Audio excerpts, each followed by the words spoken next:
அனைவருக்கும் இனிய காலை வணக்கம். எல்லோரும் எப்படி இருக்கீங்க? ரொம்ப நாளைக்கு அப்புறமா ஒரு long video. Kerala Kanyakumari side பண்ணக்கூடிய டேஸ்டியான எம்மியான வெஜிடபிள் ஸ்டூ எப்படி பண்ணுறது அப்படிங்கிறத பார்க்கலாம். ஊற வச்சுருந்த கொண்டக்கடலை க்ரீன் பீஸ் வேக வச்சு எடுத்து வச்சுருக்கு. கூடவே கட் பண்ண carrot, beans, coconut milk, first milk, second milk செப்பரேட்டாக எடுத்து வச்சுருக்கேன். இப்போ இதை எப்படி செய்கிறது அப்படிங்கிறத பார்க்கலாம். ஒரு மண்சட்டி ஸ்டவ்வில் வச்சு அதை நல்லா சூடானதுக்கப்புறமா கோகனட் ஆயில் ஆட் பண்ணிக்கணும். இதுக்கு கோகனட் ஆயில் சேர்த்து பண்ணுறது தான் நல்லாயிருக்கும். எண்ணெய் காஞ்சதுக்கப்புறமா இது கூட கொஞ்சமாக பட்டை, கிராம்பு, ஏலக்காய், தக்கோலம் சேர்த்துக்கலாம். அப்புறமா கட் பண்ணி வச்சுருக்க கேரட், பீன்ஸ் இது கூட சேர்த்துக்கலாம். இதில் நம்ம காரத்துக்கு வேறு எந்த மசாலாவும் ஆட் பண்ணுறது கிடையாது. பச்சை மிளகாய், பெப்பர் பவுடர் மட்டும் தான் சேர்த்துக்கிறோம். நான் இன்றைக்கி இது கூட 4 க்ரீன் சில்லி கீரை சேர்த்துருக்கேன். கொண்டக்கடலை வேக வச்ச டைமில் அது கூடவே கொஞ்சம் சால்ட்டு சேர்த்து வேக வச்சுட்டு இப்போது இந்த காய்க்கு தேவையான அளவு சால்ட்டு மட்டும் சேர்த்துக்கிட்டு ஒரு 2 நிமிஷம் கிளறி விட்டுக்கலாம். இதை 2 நிமிஷம் கிளறி விட்டதுக்கப்புறமா அகைன் ஒரு 2 மினிட்ஸ் லிட்டு போட்டு க்ளோஸ் பண்ணி விட்டுக்கலாம்.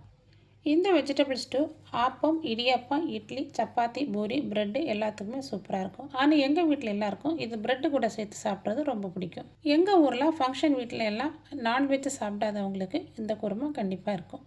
இப்போது காய் கொஞ்சமாக வதங்கிடுச்சு. இது கூடவே நாம் செகண்ட் எடுத்து வச்சுருக்க கோகனட் மில்கை சேர்த்து வேக விட்டுடலாம். கேரட், பீன்ஸ் ரொம்ப வெந்து மசியக்கூடாது. கரெக்டான பதத்துக்கு வெந்து இருந்தால் தான் கிரேவி நல்லாயிருக்கும்.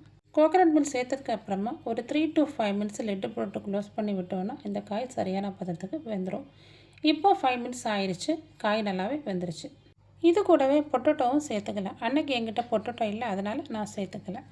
இப்போ இது கூடவே நம்ம வேக வச்சு எடுத்து வச்சுருக்க கொண்டக்கடலையும் க்ரீன் பீஸும் சேர்த்துக்கலாம். கொண்டக்கடலை சேர்த்துக்க பிடிக்காதவங்க சேர்த்துக்கணுங்கிற அவசியம் கிடையாது. க்ரீன் பீஸ் மட்டும் கூட சேர்த்துக்கலாம். இப்போ இதை லைட்டாக ஒரு கொதி வர அளவுக்கு லிட்டு போட்டு க்ளோஸ் பண்ணி விட்டுடலாம். இப்போ இது கூடவே நம்ம ஃபஸ்ட்டு எடுத்து வச்சுருக்கிற கோகனட் மில்கை சேர்த்துக்கலாம். கோகனட் மில்கை சேர்த்ததுக்கப்புறமா அதை ரொம்ப நேரம் கொதிக்க விடக்கூடாது. ஸ்டவ்வை மீடியம் ஃப்ளேமில் வச்சு நல்லா சூடாகிற அளவுக்கு மட்டும் வச்சா போதும். இப்போது இந்த டைமில் சால்ட்டு கரெக்டாக இருக்குது அப்படின்னு செக் பண்ணிக்கோங்க. தேவைப்பட்டுச்சுன்னா ஆட் பண்ணிக்கோங்க. எனக்கு இதில் சால்ட்டு கம்மியாக இருந்தனால நான் கொஞ்சமாக சேர்த்துக்கிட்டேன். இப்போது இதில் ஃப்ளேவருக்கு கொஞ்சமாக பெப்பர் பவுடரும் தேவையான அளவுக்கு கரம் மசாலாவும் சேர்த்துக்கலாம். இதை நல்லா மிக்ஸ் பண்ணிவிட்டு ஸ்டவ்வை மீடியம் ஃப்ளேமில் போட்டு கொஞ்சம் நேரம் அப்படியே விட்டுக்கலாம். இந்த வெஜிடபிள் ஸ்டூ ஸ்டார்டிங்கில் பார்க்குறதுக்கு தண்ணி மாதிரி தான் இருக்குது. கொஞ்சம் நேரம் போக போக கெட்டியாயிரும். இன்னும் நல்லா சூடாக ஆறிச்சுன்னா நல்லா கெட்டியாயிரும். இந்த வெஜிடபிள் ஸ்டூ சூடாக சாப்பிட்றத விடையும் ஆற வச்சு சாப்பிட்றது இன்னும் நல்லா டேஸ்ட்டாக இருக்கும். இதை கொஞ்சம் நேரம் தாண்டின பிறகு கெட்டியான பிறகு எப்படி இருக்குது அப்படிங்கிறத நான் உங்களுக்கு அப்புறமா காமிக்கிறேன்.